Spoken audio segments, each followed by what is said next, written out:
San Francisco's hills scream beneath tires. Steve McQueen's Mustang roars through fog like a steel ghost. But behind that legendary chase, chaos, secrets, and a car that almost never made it to screen. These are 20 weird facts you didn't know about the Bullitt Mustang GT 390, Bullitt 1968.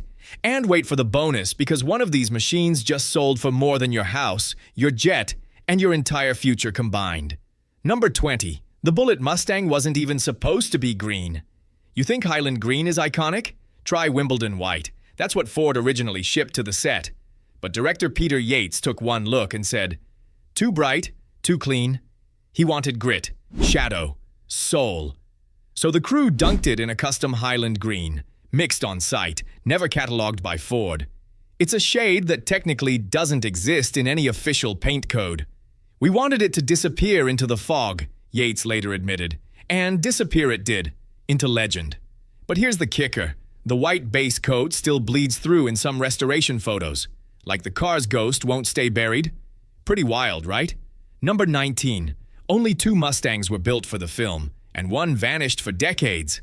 Hollywood burns through cars like popcorn, but for Bullitt, they only had 2 Highland Green GT 390s. One was the hero car, clean, camera-ready, driven by McQueen himself. The other? The stunt car, battered, bruised, and built to die. After filming, the hero car got tucked away in a New Jersey garage. And forgotten. Meanwhile, the stunt car? Sold off for $3,500 to a mechanic who didn't even know what he had. It sat rotting in a field for 40 years. Then, in 2018, bam! A classic car hunter spots it under tarps in Tennessee. Missing hubcaps, rusted fenders. But that VIN matched the studio logs. I thought it was junk, the owner said. Junk! Worth $3.7 million today. Number 18. Steve McQueen did most of his own driving and nearly died doing it. You see that lean, focused intensity behind the wheel? That's not acting. McQueen was a racer. He begged to drive. And Yates let him, on real San Francisco streets, no CGI, no safety nets. During the chase, McQueen hit 110 Minimalist downhill on Lombard Street, brakes smoking, tires screaming. At one turn, the Mustang fishtailed so hard, the passenger side wheel lifted clean off the pavement. I thought we were going over, stunt coordinator Kerry Lofton later said. But McQueen just grinned and said, that's the stuff. He refused a double for 90% of the driving. And when the studio demanded a safety harness, he cut it off with a pocket knife. Slows me down, he muttered. Pure adrenaline, pure madness. Number 17. The Dodge Charger. Chasing McQueen? It wasn't even a Charger at first. Wait, what? Yeah? The black bad guy car started life as a 1968 Dodge Coronet. The production team swapped the front end, grille, and badging to make it. Looked like a Charger RT. Why? Because Chargers were rare on the West Coast in '68. Easier to Franken-car one than wait for a real one. But here's the twist. During the chase, the Charger loses 5 hubcaps. Not 1, not 2, 5. And not from stunts, just from the brutal suspension work on those hills. We kept losing them mid-shot, Lofton recalled. Had to reshoot just to keep continuity? So yeah, that iconic hubcap ballet, totally accidental. Hollywood magic born from mechanical failure. Number 16, the engine sound you hear? It's not the Mustangs. Cue the record scratch. That throaty, snarling V8 roar everyone associates with the Bullitt? That's not the GT 390. Ford's 390 cubic inch engine sounded tame. Too polite? So sound designers spliced in audio from a Ferrari 275 GTB and a Porsche 911. Yep, the most American car chase in history runs on Italian and German lungs. We needed it to sound like a Predator, said sound editor Walter Rossi. And they nailed it. But purists? They've been side-eyeing that soundtrack for 50 years. Still, would you trade that growl for authenticity? Didn't think so. Number 15. The Mustang had no badges. On purpose, look closely. No galloping horse on the grille, no GT on the rear, no 390 on the fenders. Ford wanted branding. Yates said no. This isn't a commercial, he snapped. It's a character. So they stripped every badge, every decal, every hint of marketing. The car became anonymous, raw. Just steel, speed, and silence.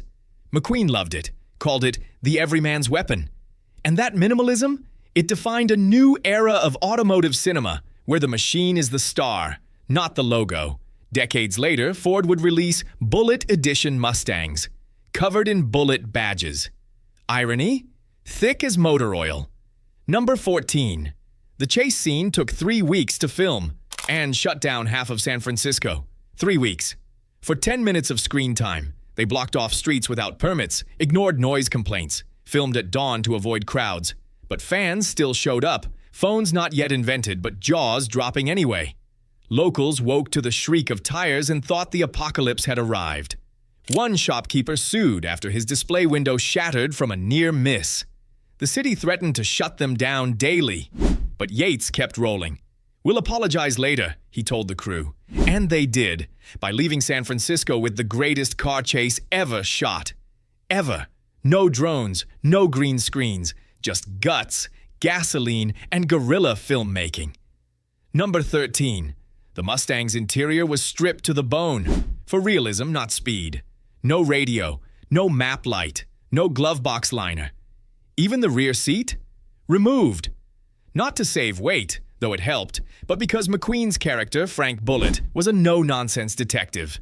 His car reflected his mind. Lean, functional, zero fluff. If it doesn't help catch a killer, it doesn't. Belong, McQueen insisted, so they yanked it all. Even the ashtray. What's left? Bare metal, rubber mats, and a steering wheel worn smooth by McQueen's gloves. That's not set dressing, that's method driving. Number 12, the film almost got sued by Ford. Yeah, the company that loaned the cars nearly sued the studio. Why? Because the Mustang gets shot at, crashes into curbs, and worst of all, loses a hubcap. In 1968, car manufacturers wanted their products to look flawless, bulletproof, immortal. But Bullitt showed a Mustang getting hurt. "It made our car look vulnerable," a Ford exec reportedly fumed.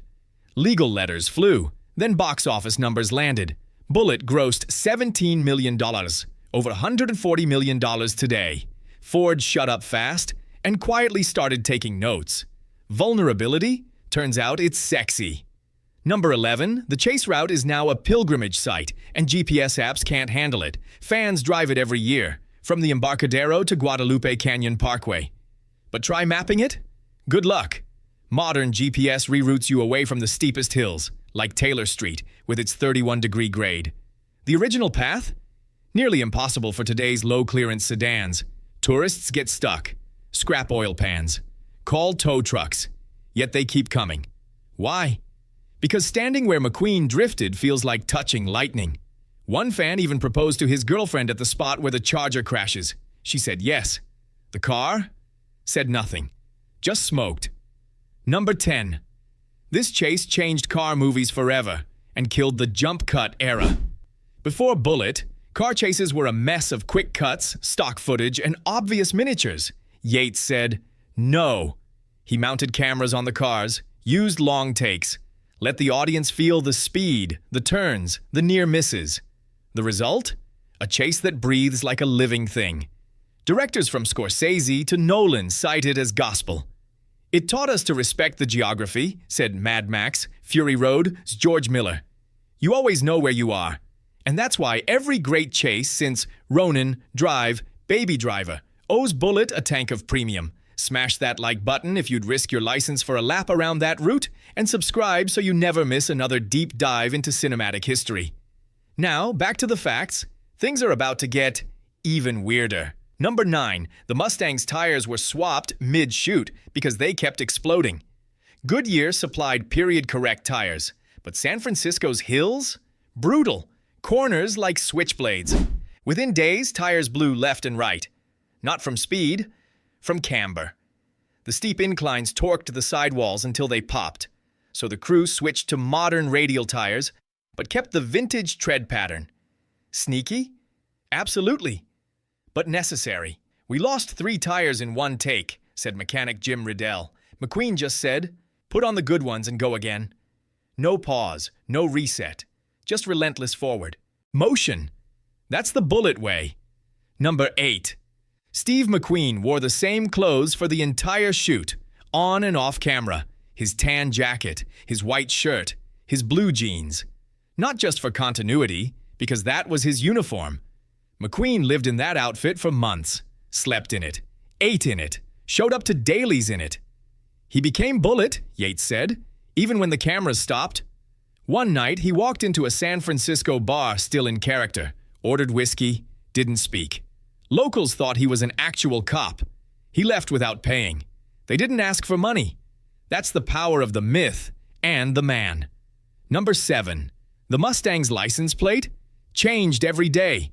California plates in 1968 were black with gold letters. But the crew kept swapping them, partly for continuity. Some shots needed clean plates, others dirty, partly to avoid fans tracking the car. At one point, they used fake plates with random numbers. Then, during a reshoot, they accidentally used a real plate registered to a local dentist. The guy got pulled over twice by cops who thought he was McQueen. "I just wanted to fix molars," he later joked, "not outrun the law." Number 6. The film's editor cut the chase in complete silence first, then added sound like a composer. Editor Frank Keller didn't start with engine roars or screeching tires. He cut the entire chase to silence. Just visuals, rhythm, momentum. Only then did he layer in sound, like a symphony.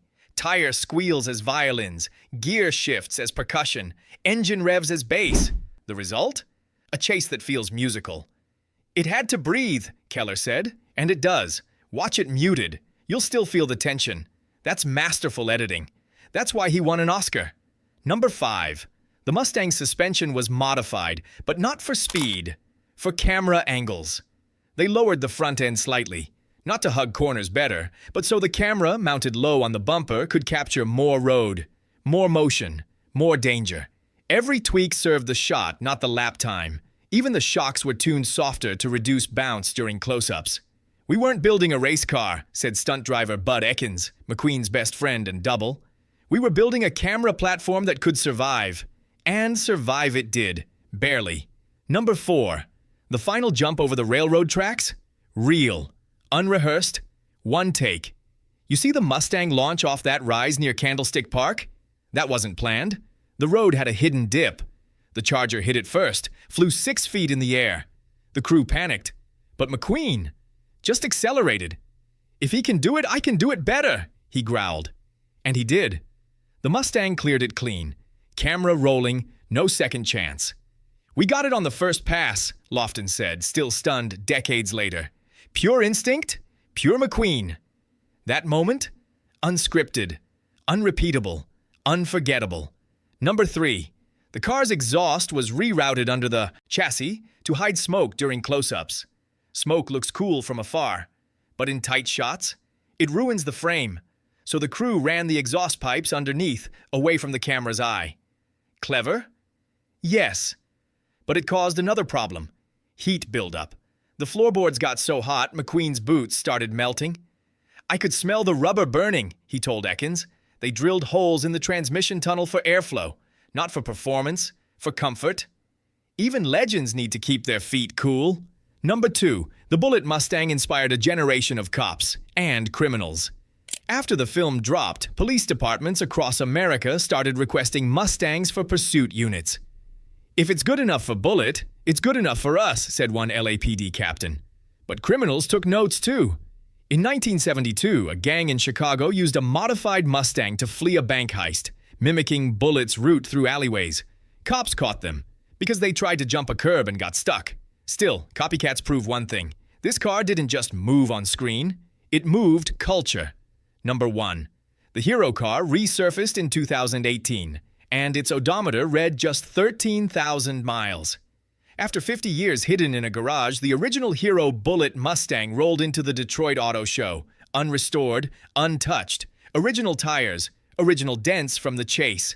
And that odometer, frozen near 13,000, less than 300 miles driven since filming wrapped. The owner, Sean Kiernan, inherited it from his dad, who bought it from McQueen's friend in 1974. "He told me, 'Don't sell it, don't drive it, just keep it safe,'" Kiernan said. And he did. For decades. When it finally appeared, grown men cried. Because some legends don't fade. They just wait in the shadows, ready to roar again. Bonus. Ford tried to buy back the hero car for $6 million and got turned down flat. After its 2018 reveal, Ford execs flew to Kiernan's home, offered cash, offered a lifetime supply of Mustangs, offered to name a model after him. He said no. This isn't just a car, he told them. It's American history. So Ford did the next best thing. They built a tribute, the 2019 Bullitt Mustang. But it's not the same. It's got modern tech, digital dash, even a fake shaker hood scoop. The real Bullitt? No screens, no assists. Just a man, a machine, and a city that tried to break them and failed. And that's why, when the auction hammer finally falls on the original, it won't just be the most expensive Mustang ever sold. It'll be a piece of soul, cast in steel, wrapped in Highland Green, and worth every penny.